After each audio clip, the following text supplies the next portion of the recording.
Vamos então para mais uma aula de HTML. Na aula de hoje nós conheceremos o HTML semântico. Semântica refere-se a coisas com significado intrínseco. E o HTML semântico, portanto, refere-se a HTML contendo tags que tenham um significado por detrás delas. Quando nós escrevemos uma página em HTML, aquelas que nós construímos até o momento, nós utilizamos diversos elementos que são de uso geral, como links, imagens, tabelas, listas. Só que o HTML5, especialmente, ele possui mais uma série de tags que tem função específica muito bem definida, no sentido de ter um significado por detrás daquela tag. Por exemplo, quando nós queremos criar um cabeçalho no início de uma página, lá no topo da página, tem uma tag especial para isso no HTML. Você pode criar uma página com um cabeçalho sem usar ela, vai funcionar.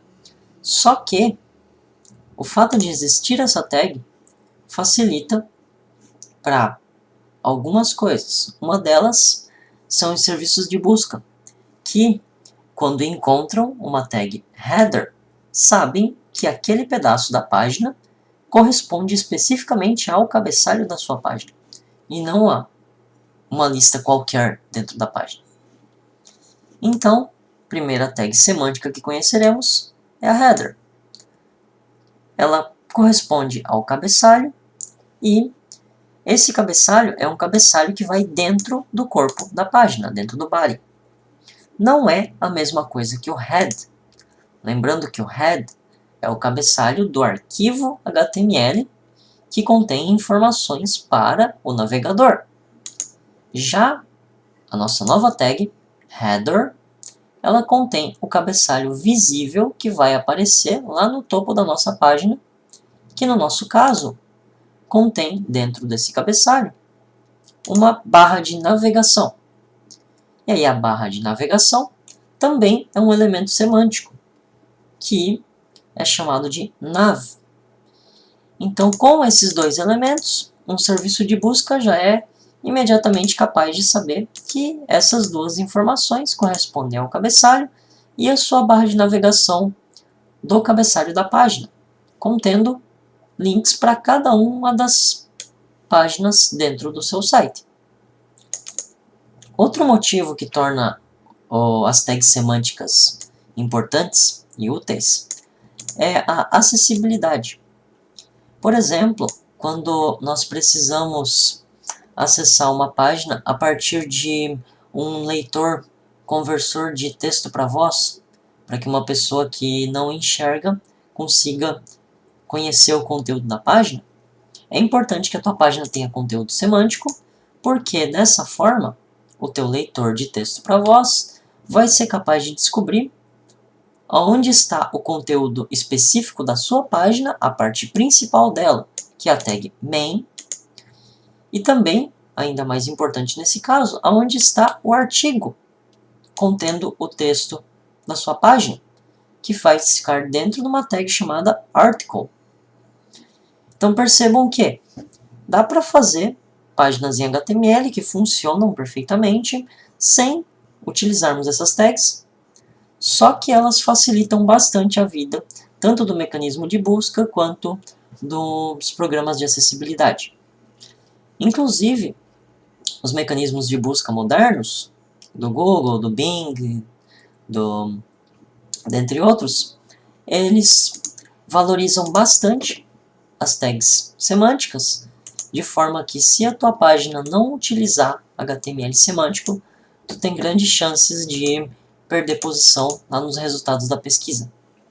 Então, importante que a gente utilize corretamente essas tags que eu estou mostrando hoje aqui.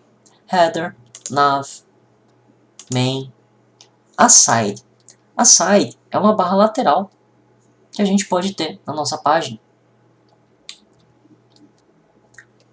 ela é útil para informações, digamos assim, secundárias dentro do conteúdo específico da sua página. Article, para o seu artigo.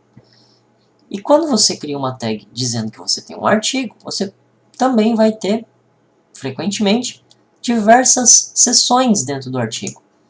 E nesse caso, nós teremos uma tag section para colocar cada uma das seções do artigo. Outra informação importante é que o título do artigo deve utilizar uma tag H1 e o título de cada seção no seu artigo deve utilizar uma tag H2. Próxima tag semântica que nós temos aqui é a figura. Figura é uma imagem com uma legenda visível na página. Lembrem-se que o texto alternativo ele não aparece na página. Quando a gente cria uma imagem IMG, link da imagem, texto alternativo. O texto alternativo é o texto que aparece ou vai ser lido caso a página não seja capaz de mostrar a imagem. Já no nosso caso agora, nós temos uma tag de figura, figure, que tem uma imagem normal, como era antes, e uma tag fig caption, que é a legenda visível da nossa imagem, que vai aparecer logo embaixo da nossa imagem. Aí aqui eu fechei uma seção, e no final do nosso artigo, nós temos normalmente as informações do autor. Isso inclui o endereço dele, ou os endereços de contato do autor. Para endereços, nós temos mais uma tag, que é a tag address.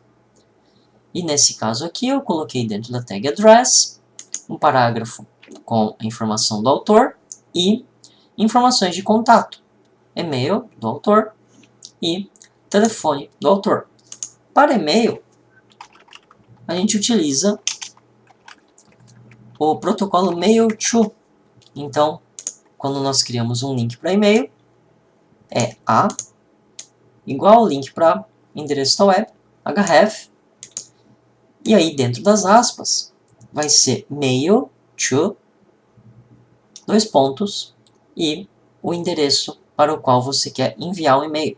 Aí esse vai ser um link clicável, onde ao clicar no link, vai ser aberto o teu cliente de e-mail já com o destinatário preenchido com esse endereço.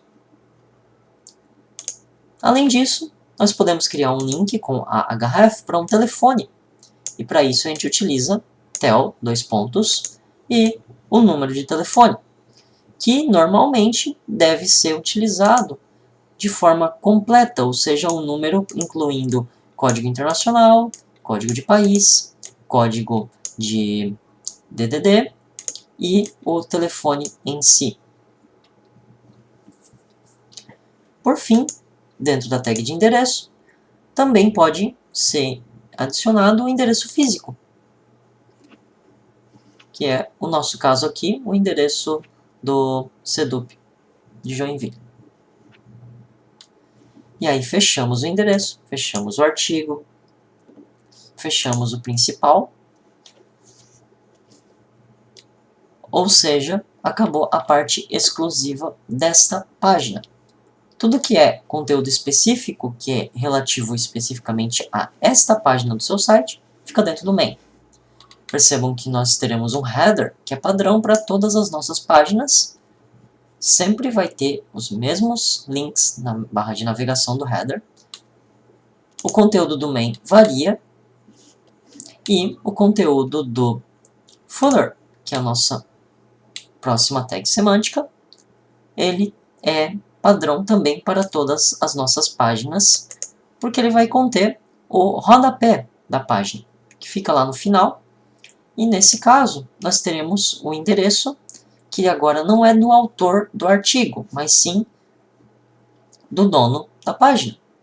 No nosso caso aqui, eu criei então um endereço com o endereço físico da escola. E coloquei também no footer um link para voltar para o topo da página. Então, a href, link para a página, para a mesma página, em uma posição específica, então vai o cerquilha, como a gente viu antes, voltar para o topo. Aí termina o endereço, termina o footer, termina o corpo, termina o HTML, salva e temos então o nosso primeiro modelo de HTML semântico. E aí o que dá para fazer com isso? Uma página como essa aqui. Depois, claro, de termos o CSS já fornecido, já desenvolvido. Nesse caso desse exemplo, eu deixei um CSS pronto e eu vou pedir para vocês um exercício onde vocês vão criar uma página semelhante a essa aqui, com um artigo, uma formatação de texto, uma página de listas, uma página de tabelas, onde percebam, todas elas têm o mesmo cabeçalho, o mesmo rodapé. Isso é tudo então com relação à nossa aula de HTML semântico. Até a próxima.